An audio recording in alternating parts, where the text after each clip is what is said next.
complex themes, but I think they're put out really well.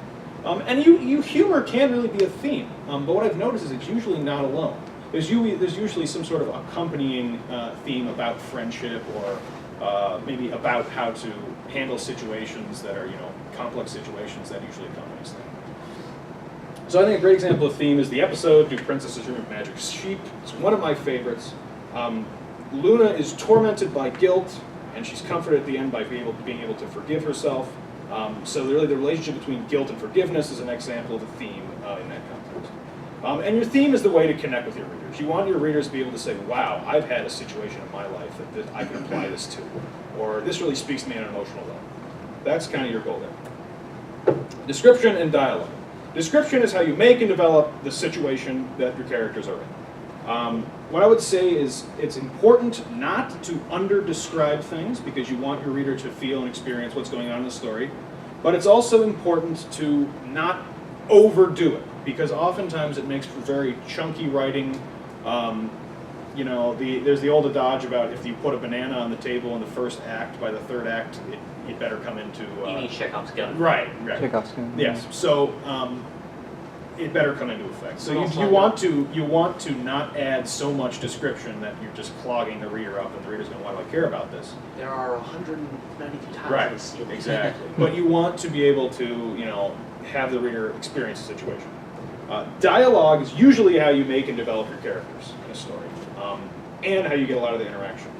I think it's always important in dialogue. There's no magic formula for this, but keep in mind the character you're writing, what the setting is, what the theme is, and then what's happening in the plot. Everything needs to kind of come together to say, what would this character do in this situation to say what I'm trying to make them say?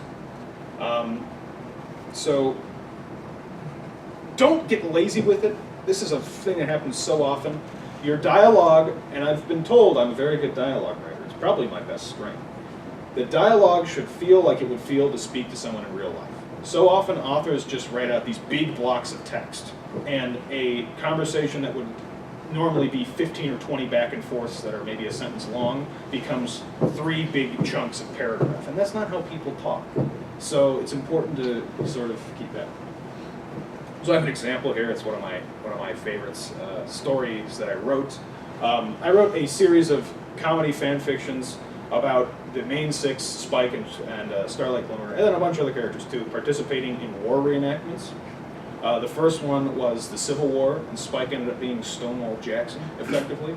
And I had parallels to everything in Equestria. And the second one was World War II. And I had everyone on the side, and I put Rarity as one of the German generals.